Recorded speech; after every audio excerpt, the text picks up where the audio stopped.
आज हम बल्लारशाह में आए हैं और आज बीजेपी के मंडल अध्यक्ष हमारे साथ है एडवोकेट रणंजय सिंह। आज उनसे हमारी एक खास बात जारी है जो आने वाले चुनाव है बल्लारपुर नगर परिषद के, तो उस संदर्भ में इनको बहुत बड़ी जिम्मेदारी दिया है। एक साधारण कार्यकर्ता से आज इन्होंने नगर परिषद के चुनाव की जिम्मेदारी और जो बल्लारपुर शहर के अध्यक्ष की जो जिम्मेदारी है उन पे हम लोग बात करेंगे एडवोकेट रणंजय सिंह सर से।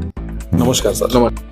आप जो है कितने सालों से जुड़े हुए हैं सर, यानी कि ये जो क्षेत्र में जो बीजेपी से आप बाय प्रोफेशनल तो एडवोकेट हो, पर बीजेपी की धोरना मेरे ख्याल से आप पहले युवा अध्यक्ष थे बीजेपी के लिए, उसके बाद कार्यकर्ता के रूप में आप बीजेपी के लिए काफी काम करने के बाद आज इतनी बड़ी धोरण आपके हाथ में दी है बीजेपी ने, तो कैसा लग रहा है? और यानी कि क्या आपका आगे का जो प्लानिंग है, किस तरीके से आपको यहाँ की जो 17 प्रभाग में बल्लारपुर नगर परिषद के चुनाव होने जा रहे हैं, तो आपकी क्या नीति है और कैसे क्या आप बीजेपी की विचारधाराओं से कब से और कैसे क्या जुड़े? सर, मैं 2011 में आदरणीय हमारे बल्लारपुर के नेता श्री चंदन सिंह चंदेल जी के मार्गदर्शन में भारतीय जनता पार्टी में आया और 2011 में मुझे युवा मोर्चा विंग की जिम्मेदारी दी गई थी। उसके बाद मैं सतत पार्टी के जो भी जिम्मेदारियां मुझे दी गई और कार्य दिए गए मैं सतत करते रहा और इसी वर्ष 30 जून को मुझे शहर के अध्यक्ष की जिम्मेदारी दी गई। इसमें हमारे नेता विधायक सुधीर भाऊ मुनगंटीवार जी, आदरणीय चंदन भैया चंदेल जी, जिलाध्यक्ष हरीश भैया शर्मा, उन्होंने मेरे ऊपर विश्वास दिखाया और मुझे शहर के अध्यक्ष की जिम्मेदारी दी। मैं एक कार्यकर्ता हूं और मैं हमेशा अपने आप को एक कार्यकर्ता ही मानता हूं। पद आते रहते हैं, जाते रहते हैं, लेकिन भारतीय जनता पार्टी का कार्यकर्ता हमेशा सतत पार्टी के लिए काम करते रहता है। अभी देखिए, अभी जो नामांकन हुए हैं पिछले कुछ दिनों में, मेरे ख्याल से 2 दिन पहले बल्लारशाह के जो नगर परिषद के नामांकन हुए, यानी कि एकूण कितने, यानी कि 17 प्रभाग से मेरे ख्याल से 34 उम्मीदवार रहेंगे अपने बीजेपी के, तो अभी तक यानी कि अपने नामांकन कितने फॉर्म हुए हैं पर भी तकरीबन? सर, हमारे यहाँ पे आदरणीय सुधीर भाऊ मुनगंटीवार के सूचना के अनुसार हमने यहाँ जाहिर आह्वान करके जिसको भी भारतीय जनता पार्टी की उम्मीदवारी चाहिए, इच्छुक उम्मीदवार है, उन्होंने यहाँ पे एक हमको फॉर्म भर के देना या आवेदन देना। उसी के साथ साथ हमने नगराध्यक्ष के लिए जो महिला ओबीसी राखीव है उसके लिए भी हमने आह्वान किए थे। तो कुल हमारी 34 सीटों के लिए 161 फॉर्म आए। अच्छा, अभी फॉर्म और आना चालू है अभी? नहीं, वो हमने प्रक्रिया बंद की है। उसके बाद में आदरणीय भाऊ ने जो भी इच्छुक उम्मीदवारों के फॉर्म आए थे नगराध्यक्ष और नगर सेवक के लिए, उनको सर्वे के लिए भेजा गया है। सर्वे रिपोर्ट आदरणीय भाऊ के पास में आ गई है। हमारी एक निवडणूक समिति बनी है, उनके माध्यम से उनसे साथ चर्चा करके आदरणीय भाऊ के मार्गदर्शन में सभी उम्मीदवारों की घोषणा होगी। अच्छा, तो अभी बताइए, पर भी तकरीबन जो 34 उम्मीदवार है, अभी मेरे ख्याल से इससे पहले भी नगर परिषद पे जो अध्यक्ष थे चंदेल साहब, जो पहले भी बीजेपी के हाथ में नगर परिषद थी, और इस बार जो मेरे ख्याल से आपका सामना डायरेक्ट बहुत सी पार्टियां है अभी, पर कांग्रेस से ज़्यादा रहता होगा, तो आपको यानी कि आपकी जो आने वाले जो प्लानिंग है, जैसा मान के चलिए डेवलपमेंट के नाम पे, जैसा बल्लारशाह को तो ठीक है, विधानसभा जो है सुधीर भाऊ का तो वो तो दिखाई देता है, पर भी आगे आप लोग क्या स्पेशल कुछ करोगे जैसा बल्लारशाह में कुछ, जैसा आने वाले दिनों में? सर, पिछला जब 2017 का चुनाव हुआ था उसमें हमारे इस समय के वर्तमान जिलाध्यक्ष हरीश भैया शर्मा अच्छे मतों से जीत के आए थे और उसी के साथ साथ उस समय 16 प्रभाग हुआ करते थे, उसमें से 15 उम्मीदवार हमारे जीत के आए थे।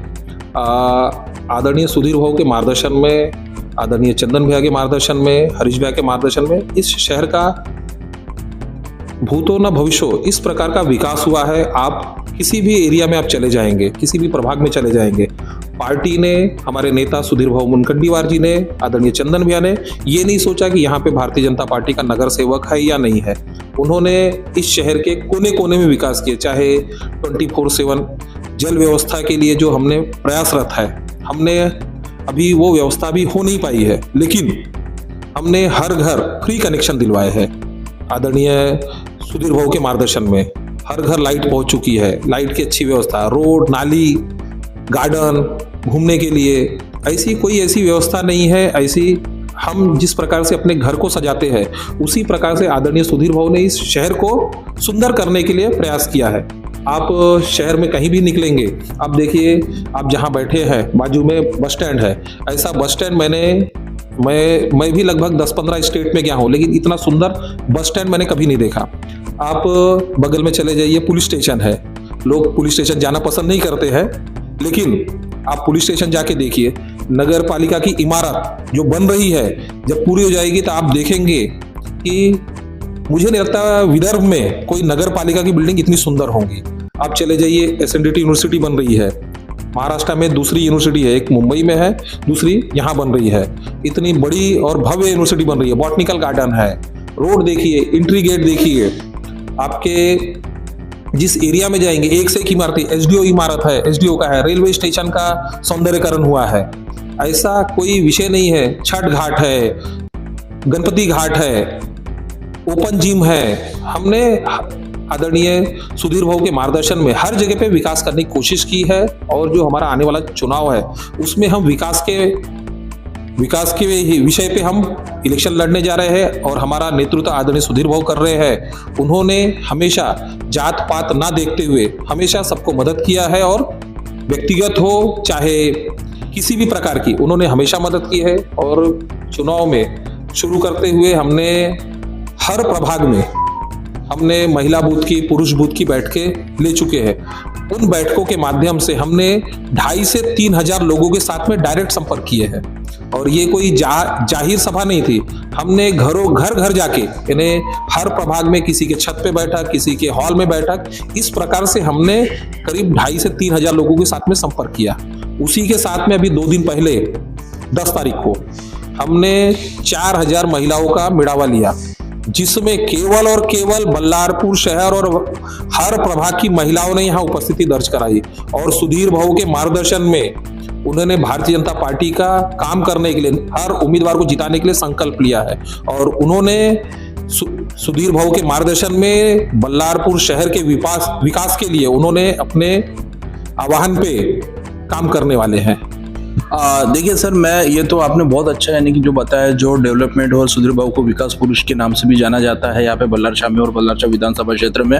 पर मेरे ख्याल से अगर एज ए ठीक है विकास को अगर मैं थोड़ा सा एक साइड, बहुत अच्छी बात है, आप विकास है, डेवलपमेंट दिखता है और दिखाई दे रहा है, पर मैं इसके अलावा अगर आपको बोलूंगा एज ए आप कानून प्रशासन से रिलेटेड भी हो, आप एडवोकेट हो एज ए बाय प्रोफेशनल, तो मैं आपको पूछूंगा भी बिकॉज ऑफ क्राइम, थोड़ा सा अगर क्राइम अगर देखेंगे तो थोड़ा सा ऐसा लगता है कि यहाँ पे क्राइम रेटिंग थोड़ा कुछ यानी कि हायर है। What about यानी कि what is the reason of behind कि भाई आए दिनों कुछ ना कुछ तो एक बड़े थोड़ा सा तबके का थोड़ा सा क्राइम होता है यहाँ पे सर। और ये यानी कि थोड़ा सा विदर्भ में भी थोड़ा सा अभी बल्लार शाह का अगर थोड़ा नाम पूछे तो थोड़ा सा क्राइम के इसमें तो इसके बारे में क्या बोलेंगे? इसको नियंत्रण और इसको कंट्रोल करने के लिए क्या है? वैसे तो काफी हुआ है, पर भी आगे आपके पास प्लानिंग क्या है कि जैसा युवाओं को रोजगार है ना, देखिए क्राइम कहाँ से होता है कि आपको भी पता होगा कि ये क्राइम का जो सीन होता है ना, तो कहीं ना कहीं अनएम्प्लॉयमेंट की वजह से भी होता है। तो उसके लिए क्या नियोजन है सर कुछ आगे? सर, मैं सबसे पहले तो आपकी बात से सहमत नहीं हूँ कि क्राइम रेट बढ़ा है। मेरा ऐसा मानना है कि बल्लारपुर शहर ही नहीं, पूरे देश में क्राइम रेट कम हुआ है। पॉपुलेशन के हिसाब से पॉपुलेशन बढ़ी है, आपको शायद कहीं एक आधी जगह क्राइम संख्या ज़्यादा दिख रही होंगी, लेकिन आप उसी के साथ में आप कैलकुलेट कीजिए वहाँ लोगों की पॉपुलेशन भी बढ़ी है। दूसरा, ये जो बल्लारपुर शहर है स्पेशली, यहाँ पे लगभग 22 से 23 स्टेट के लोग हैं। इसको मिनी इंडिया भी कहते हैं। तो और उद्योग नगरी होने के कारण मैं मान सकता हूँ कि कैसा है, बाहर के लोग जब आते हैं, कुछ जो टेम्परेरी आते हैं, महीना 2 महीने के रोजगार के लिए आते हैं या किसी काम के लिए, तो शायद कोई घटना हो सकती है। जैसे एक यहाँ इतना बड़ा उद्योग क्षेत्र है, तो कुछ गाड़ियों के कारण एक्सीडेंट, ये वो जो छोटी मोटी जो व्यवस्थाएं के में गड़बड़ होती है, उसको भी क्राइम में काउंट करते हैं। उसको उस कारण संख्या शायद 1-2 ज़्यादा हुई होंगी, मैं एग्जैक्ट फिगर तो नहीं जानता हूँ, लेकिन जो बड़े क्राइम नहीं, होते हैं, हमने जैसा कुछ देखे तो जैसा बड़ा क्राइम का तो रेशो ठीक है, कम है, पर छोटे मोटे कैसा है आए दिनों कुछ होते ही रहता है, यानी कि उस संदर्भ में सर। देखिए हमारा पुलिस प्रशासन अच्छा काम कर रहा है। हमारे देवेंद्र फडणवीस जी के मार्गदर्शन में पुलिस प्रशासन हो, एडमिनिस्ट्रेशन बहुत अच्छा काम कर रहा है। शायद अगर आपके माध्यम से हमको कुछ जानकारी होती है तो हमारे नेताओं को हम सूचित करेंगे और कहीं कोई कमी है उसको भी दूर करेंगे। और आप भी जानते हैं कि जब हम अपना घर भी सजाते हैं तो वहाँ पे भी कोई ना कोई कमी छूट जाती है, लेकिन भारतीय जनता पार्टी ही एक ऐसी पार्टी है जो सतत विकास के लिए और डेवलपमेंट के लिए काम करती है और हमेशा इम्प्रूवमेंट के लिए आगे बढ़ती है। इम्प्रूवमेंट के लिए कोई भी सजेशन लो उसको हम पॉजिटिव वे से लेते हैं। आपके माध्यम से अगर हमारे को सूचना मिलती है और मैं भी इसको एक बार वेरीफाई करूंगा, एज ए एडवोकेट होने के नाते मैं इसको और वेरीफाई करूंगा। अगर ऐसा कुछ होगा तो हमारे नेता सुधीर बाबू मुनगंटीवार के माध्यम से हम उसके ऊपर में दखल लेंगे। बहुत अच्छा लगा सर आपसे बात करके, और बहुत यानी कि जो सर की जो विचारधारा थी वाकई में सुधीर भाऊ की विचारधाराओं पे हमारे जो सिंह साहब है और एडवोकेट सिंह साहब होने की वजह से उनका जो ज्ञान भी बहुत अच्छा है और उनका बहुत खास नियोजन है इस चीज़ों को देख के। डेवलपमेंट है, विकास है और आगे बस एक युवा वर्ग के लिए जो रोजगार है, एम्प्लॉयमेंट है, और उसके साथ साथ हम बल्लारशाह में दिखाई दे रहा है जो हमने जो सर्वे किया है, जो रेलवे स्टेशन है, बस स्टेशन है, बोटनिकल गार्डन है, और आने वाले दिनों में जो है एयरपोर्ट का भी जैसा प्लानिंग है, यहाँ से कुछ 15 से 20 किलोमीटर पे एक एयरपोर्ट भी नेशनल लेवल का जैसा बन रहा है। तो आने वाले दिनों के लिए सिंह साहब को और उनके जो भी बीजेपी के जो उम्मीदवार रहेंगे, प्रभाग उम्मीदवार रहे, उनके लिए माई सिटी की तरफ से शुभेच्छा देता हूँ। मैं ताज, माई सिटी न्यूज़ से चंद्रपुर। धन्यवाद सर।